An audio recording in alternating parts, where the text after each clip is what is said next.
Hello, everyone. Welcome to another episode of the Cybersecurity Recruiter Podcast. Today, I'm joined by Tina. Tina, how you doing?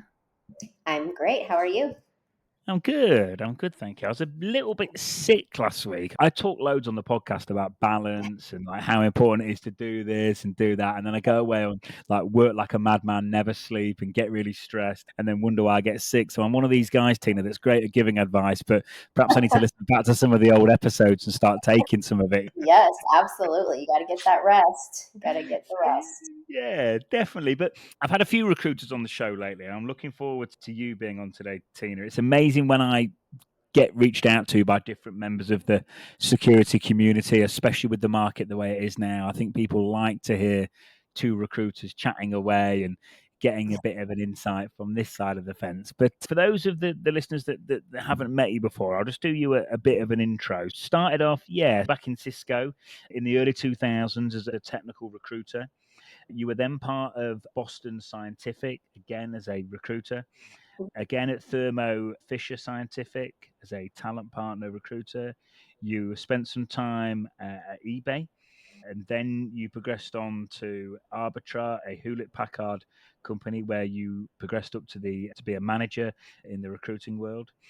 You were then doing some recruitment for LinkedIn, which is brilliant. I didn't even realize that, which is great. Then you moved up in your career. You were a director of global talent acquisition for Forescout Technologies Inc., and you were there for almost 5.5 years.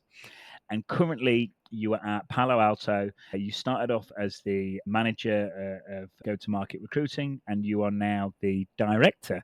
Tina Conn, welcome to the show. Thank you. Thanks so much for inviting me. No worries. Did I get your intro about right? Did we do okay?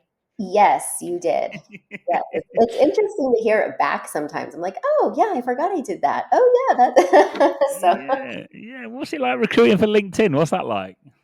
it was actually, I specifically wanted to go there because I wanted to be on the other side and Mm. hear all the latest and greatest and just really hone in on my sourcing skills. So it was great. It was actually a really fun job. I was remote there, so I didn't go into the office very often, but it was a Mm. great gig. I met Mm. some great people there as well. Yeah, cool. Do you know what? I can remember once I had some of our sources through the LinkedIn training, and it was brilliant. Like our rep from LinkedIn went through loads of stuff and showed us all loads of stuff on Recruiter that, to be quite honest, we weren't familiar with. And I can remember the woman from LinkedIn saying, you'd be amazed, no one else rings up for this training. No one realizes the capabilities. So I can believe it when you say it, Tina, about getting an additional insight, because we were shocked at the capabilities and what you could actually do with LinkedIn when we took the time. So I'm imagining you found a similar scenario, did you? Yeah, for sure. I went through, it's funny, they have the LinkedIn certification Mm. training. And so while I was there, I did that. And I am terrible at taking tests. So I thought I was a really good sourcer, a recruiter. And so I was really confident in myself. And then as I start taking the test, I'm just like, oh my gosh, what if I do not pass this? I am going to be so just embarrassed and disappointed in myself. I did pass it, but it was a hard certification in my opinion. But it was great. I liked hearing so much more about just the total addressable market and the global total addressable market, and kind of just more, it was a very data driven role. So yeah, Mm. it was great. Mm. Yeah, cool. Yeah, cool. I think as a recruiter, especially when you're kicking around in the same space all the time, it's quite easy for us to get. You might be the same, Tina. Like when you're specializing in a certain area, it's quite easy to get lazy because you get to know a lot of people. Sometimes you can just pick up the phone and make stuff happen. So to do a course like that probably pushes you back to your limits again and gets you improving. I bet it's good. Yes, for sure. Mm. For sure. Mm. Cool. All right, Tina. Well, I've done you a bit of an intro, but I can never think I can do it as well as you. I'll start off where I normally start, which is who are you? What do you get up to on a day-to-day basis, and what's a day in the life like at the minute? Yeah. So yeah, you summarized very well my career. A little bit more about me. I've been recruiting for a while, as you mentioned, going back into the early 2000s, which is crazy because it feels like that's just 10 years ago, but really it's double that. So like many people, and I think you and I may have talked about this, but I fell into recruiting I do share this on my LinkedIn profile, but I got into recruiting because someone liked my purse. And it's a funny story, but that purse changed my life. I was at a job fair and just walking around, like not knowing. At the time, I was like an HR admin, and I was just, I don't know what I want to do next, but I just know I don't want to do this. And so let me go to this job fair, and walking around, and I get called over to a booth. This woman, Diane, says, "Oh my gosh, I love your purse. Where did you get it?" And we just start talking. And she's, "What kind of job are you looking for?" And I am like, "I have no idea." And she told me she's looking for a university relations recruiter and that I should come in and talk to her. And so I said, "Sure, why not?" So I went in and she pretty much hired me on the spot. And really, she gave me a chance. I had no recruiting experience. So, as much as I can throughout my career, I have done the same for others. I want to give people the opportunity that I was given. And I've worked for, you named some of the companies, but I've worked for several amazing organizations in my career, been in tech, medical device, e-commerce, and probably the last 10 years have been really like more security focused and more on the TA leadership side. And the thing I love about being in cyber is I feel like we are making a difference in the world. I'm not an engineer, obviously, and I'm not out there selling the product, but I get the opportunity to bring in people that are helping make the world better and safer in that sense. And it sounds really cheesy, and I'm very cheesy, but for me, that makes me feel good. But today I'm currently, as you mentioned, one of the directors of TA at Palo Alto Networks. And my team specifically focuses on go-to-market recruiting across North America. So we're hiring sales people, technical sales, engineers, channel, inside and across all segments. That's pretty much what I'm doing at Palo Alto Networks today. I'm remote. I'm based in Southern California. So I get over to headquarters occasionally, which is in Santa Clara. But yeah, that's what I'm doing today. Yeah, cool. Yeah, now I'm with you on the whole security thing. It's definitely you're able to tap into your sense of purpose, and also I just think wherever tech goes, I just feel like security's got to follow. Like I know a lot of the hackers I know are now hacking AI and stuff like that, and it's so whatever happens, wherever technology takes us, I always feel like it's imperative that security follows. So I feel like we'll always be okay. Yes, yes. Yeah, you become like security advocate, right? I'm trying to make sure my mom knows not to click on links when they come into her text messages. And so it's to me it feels good, and we spend so much time at work. I want to make sure that I feel good about the work that I'm doing as well. So Yeah. Yeah, no, definitely.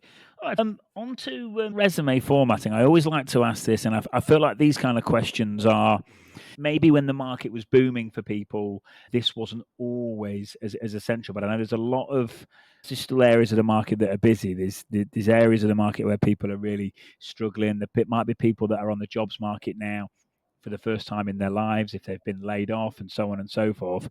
What's the ideal way that you like to see a resume formatting? How should things be presented? What's the best way for people to capture attention and get interviews and get back off the market if they've found themselves on the wrong side of things? yeah, this is such a loaded question, right? We probably spend our entire time talking about this because I do feel like such a personal preference, which then makes it super challenging for job seekers, right? Because what I like may be different than what you like on a resume, right? But my very high level advice is just creating an effective resume is really about making a great first impression, clearly presenting your qualifications and accomplishments, right? What I mean is most recruiters can spend literally like 10 seconds, maybe that's harsh and exaggerated, but literally very little time scanning a resume to decide if the candidate is worth looking at more, right? Or they don't have the job specifications we're looking for, right? So a couple of things that are very, I think most people agree.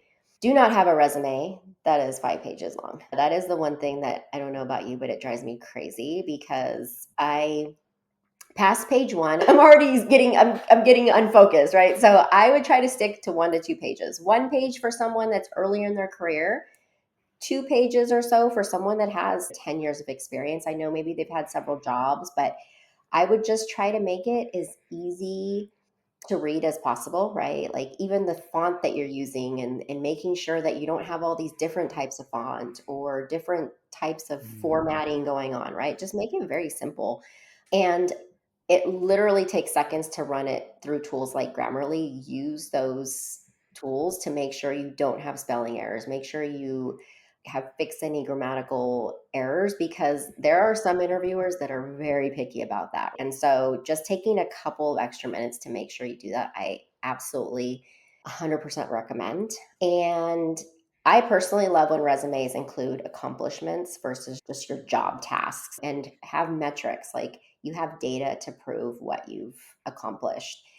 And lastly, I'm going to jump on the AI train here. There are several tools now that can just help you in your overall search, but specific to your resume, there are resume optimization tools like that job seekers can use, like JobScan, which help you tailor your resume to the job description. And you can also use AI generated cover letters, keyword optimizers, things to improve your chances of getting noticed.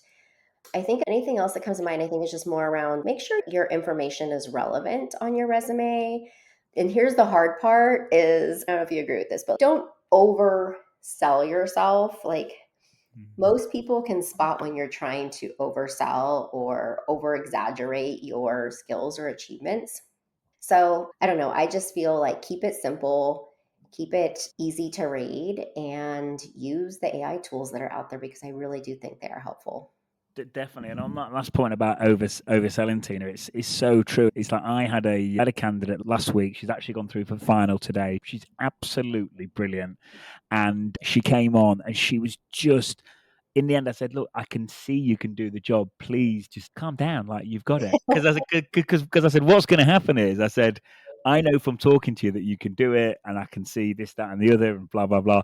I said, "If you keep talking yourself up this much, you're actually going to create doubt. So if it's like what you're saying, if you push things too hard, people think, hang on a minute, what?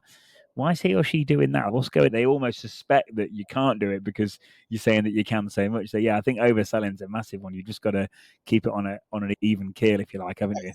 Yes, for sure. So, also as well, Tina, I actually just Googled the average time spent reviewing a resume. You said 10 seconds. Google says 6 to 7 seconds. So you were being generous.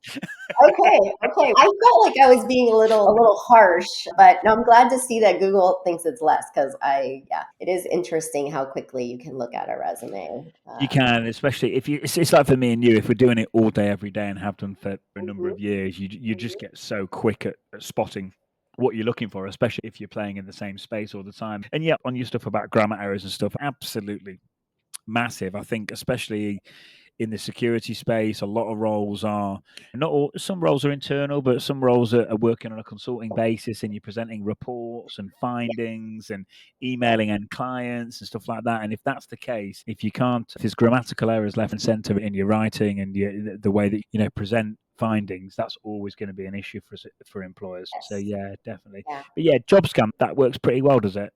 I've heard, I mean, I haven't personally used it too much. I played with it a little bit, but I have a couple of recruiter friends that are on the market looking for jobs, and two of them actually mentioned it to me. So I just started playing around with it recently.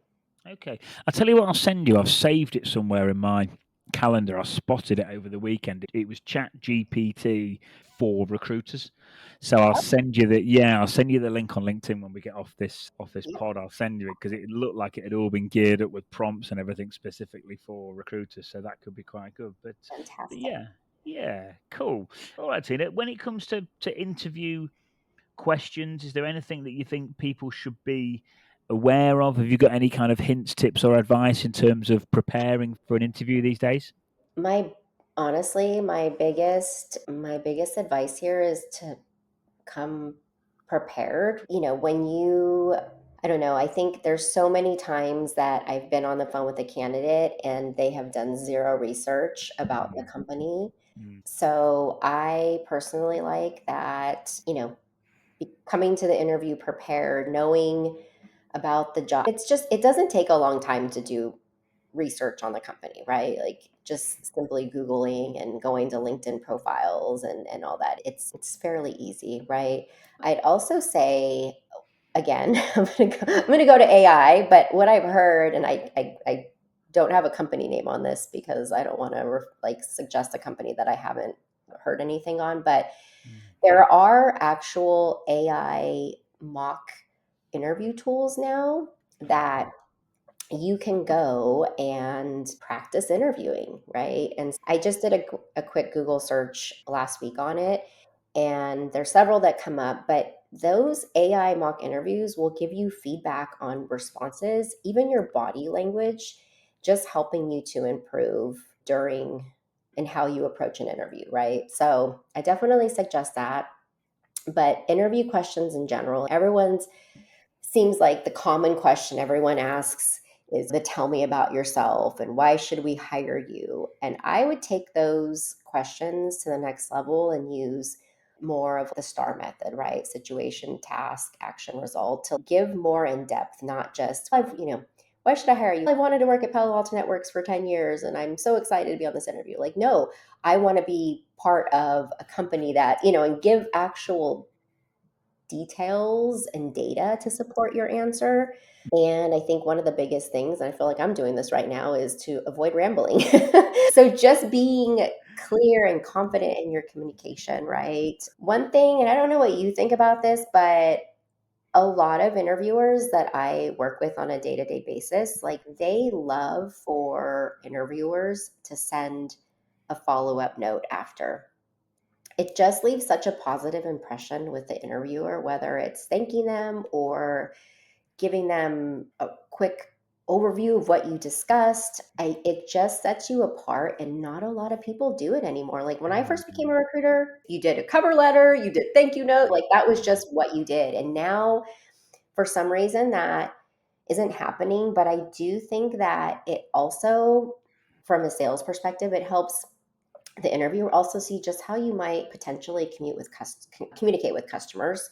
And so I just think it's a nice touch. Yeah, no, I do. I think some of these things are. I think that follow up now. I've seen it before, and I used to see it. I used to see it a fair bit. I think it's something as recruiters, Tina, we definitely appreciate that because I feel like we are generally speaking so personable and stuff like that. And I definitely think it goes a long way. On your point as well about people just not being prepared for roles, it's really frustrating at times. So some of the roles that we get are like really hard to fill roles. They're still really candidate led, and I know we're only getting them because they're ridiculously hard to fill, and that's why the companies are paying a fee. But on the flip side, we get some roles where I call them like relationship roles. It's just where I've known maybe the founder or the hiring manager for years, and they give us the role, and I know they could probably place it themselves, but they're quite busy. And in this market, it's a really what I would call a client-led role. So I know you've got like I'm going to have boatloads of candidates to choose from, and it stuns me on those easy to fill roles. And we're working some now. The way people show up, like you said, and I don't mean to sound harsh, but I've got to say how it is. People just show up and they haven't done, never mind 5 minutes, they haven't done 30 seconds research on the company. They haven't looked at anything. They haven't done it. And you just think, God, and then you get talking to them and you realize they've been on the market for some months and months and they've got families to support. And you think, God, just do the basic. Even if it's, I used to say 20 minutes, but even if someone just did 5 or 6 minutes, like intensive in a room on their own research before every interview, they'd probably stand apart from most, and it would probably get them off the market quicker, wouldn't it? Yeah. I mean, you could literally probably go into Chat GPT and tell me Mm, about mm. XYZ company. I'm going to interview with XYZ company. What should I know? It'll literally take you a couple minutes, right? Just having some basic information, I think, is always just super important. And it shows your interest in the company. If you don't come prepared, then it feels like you're not maybe super interested in the role. And that's also not good from the interviewer perspective, right? So Yeah. Yeah, definitely. I think everything is just, I say it to the team over here all the time, just slow down to speed up. And I can relate it to applying for jobs as well. Instead of applying for 50 jobs, just apply for 5, but actually personalize a message to 2 or 3 hiring managers really nicely. Like you said, do the follow-up email. And yeah. if people, I think if people could spend 20 minutes researching a company and the person interviewing just before the interview, I'm sure they would just stand out head and shoulders above every other interview that day. And I'm sure they would get off the market way quicker than trying to copy and paste 500 applications and then write on LinkedIn that the market's terrible and everyone's ignoring them. Because that kind of, that's what everyone else is doing, isn't it? It's just doing it properly. My dad used to have a saying, either do it properly or just don't do it at all. And it's like that, just really dig in, because it does make a difference. And it's a lot nicer when you're on this side of the table as well, Tina, isn't it? It makes things a lot nicer for our job as well. Exactly. So yeah, no, cool. All right, those AI mock interviews.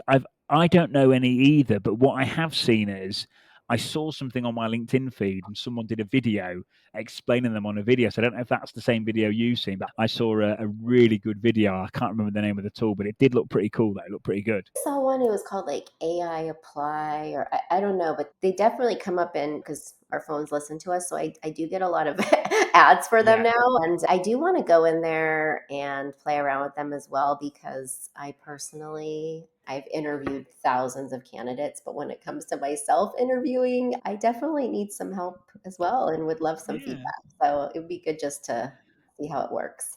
Yeah, it's nice to get feedback from a machine as well instead of a human being. We don't feel like we're on the spot as much. That might be quite nice. I might try it later and not tell anyone. Yeah, exactly. I wonder if it's more gentle than a human. I don't know. Yeah, cool. Okay, so we've talked about interviews and questions. In terms of it's about doing a follow up after. In terms of should people have questions prepared? Should they have questions prepared for the end of an interview? How do you think that should go down, Tina? What's the best Yeah. course of action there for folks? Yeah, I personally like when candidates ask questions. Again, I think it just goes back to their interest in the company. And also from a recruiting perspective, like it shows me what is important to you as a candidate. And I don't have to necessarily ask you, right? If you're asking about the culture or career advancement, I know those are things that are important to you. So I think having just a handful of questions ready to ask, and before the call, even prioritizing those questions, what are the most important? And if you have time, then you have these others. And if you don't get all your questions answered, I think it's always okay to ask if you can have more time scheduled in the future. I don't see enough candidates do that, to be honest. I think they just think our 30, 45, whatever, however long your interview is over. But I always encourage candidates like, hey, if you need more time, just let me know. I think that's our job when we're committing to being on an interview team.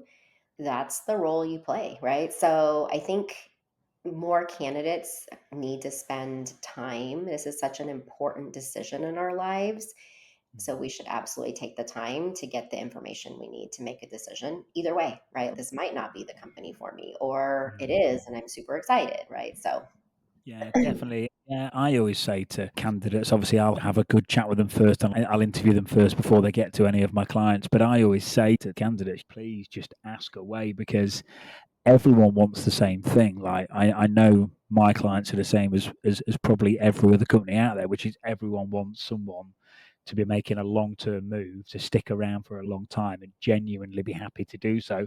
If you ask any questions, they're going to be honest, forthcoming, transparent. They're going to tell you how it is, because the last thing anyone wants is for someone to start and be looking around again in 6 to 12 months time. So I always think just ask away, because no one's going to hide anything, because everyone's got the same goal. yeah, correct.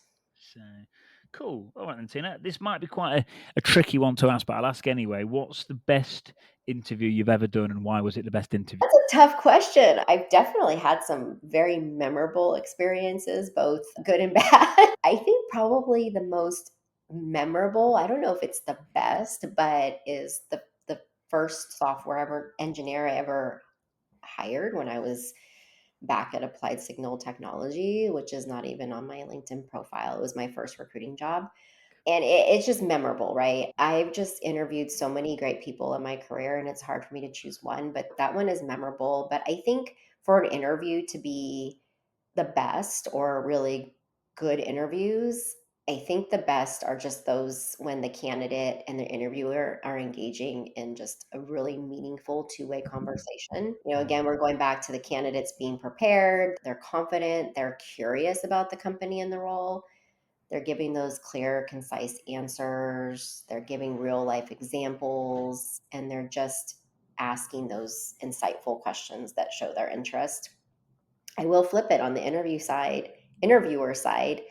One of my biggest pet peeves ever is interviewers not coming prepared, not being on time, but they need to create a comfortable environment. It is very tough to interview, right? So showing Mm, openness to discussion, it just makes a big difference for a candidate, right? I think mm. the magic really happens when there's alignment and values, cultures, goals that just make the interview feel more like a productive conversation than a more formal Q&A.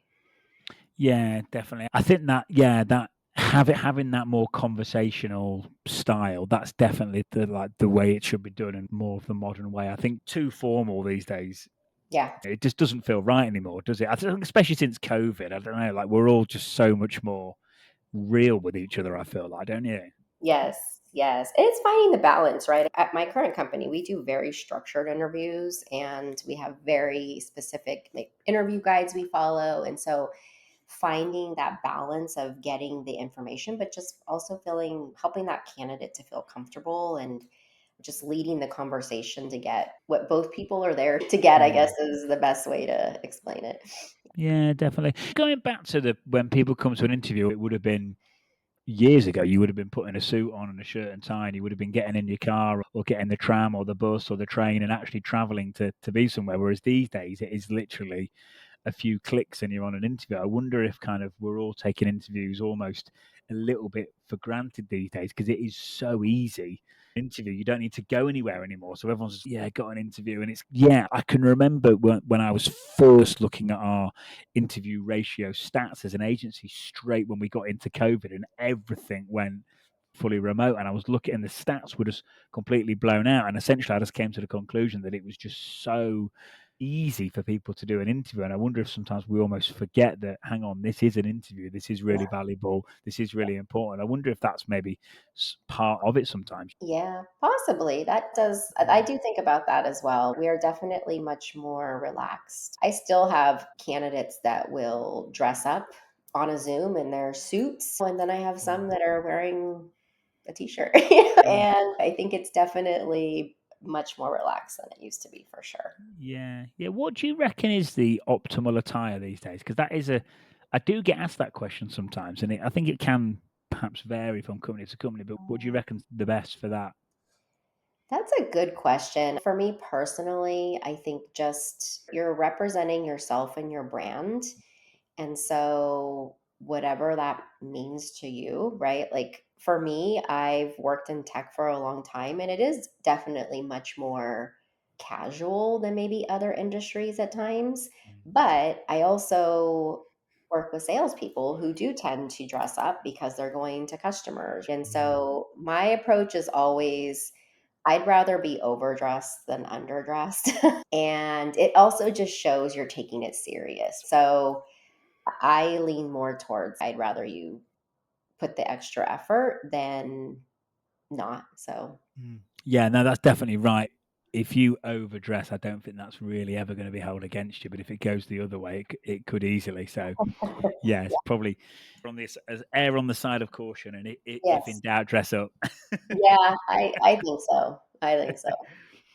Cool. So yeah, Tina, we talk a lot about communication skills on the pod. I feel like in the security world, especially, a little bit of a generalization, but I feel like a lot of people want to and at times need to improve communication skills. It's not always an area that traditionally has been talked about as much in security, although I do think it's being talked about a bit more these days. But have you got any hints, tips, or advice out there that want to get better at communicating?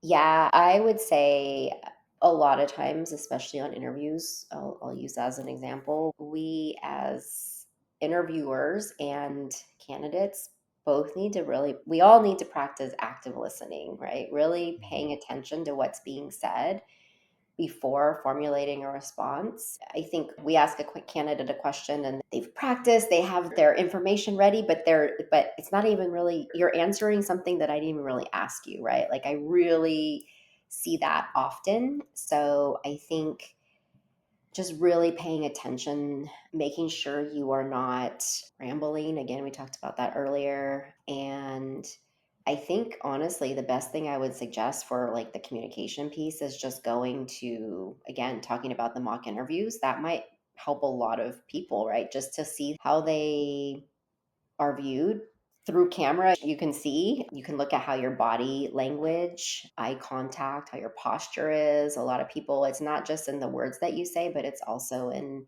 might have nervous habits that you don't even know that you're doing, right? You might be moving your fingers a lot, or just, I think little things like that I think would be really helpful in improving communication. Yeah, definitely. That active listening one it sounds simple, but it's actually really, I find it's really hard to be a good listener. Like it is, I think so many people interrupt because they've got a really good idea in their head and they feel like they're going to forget.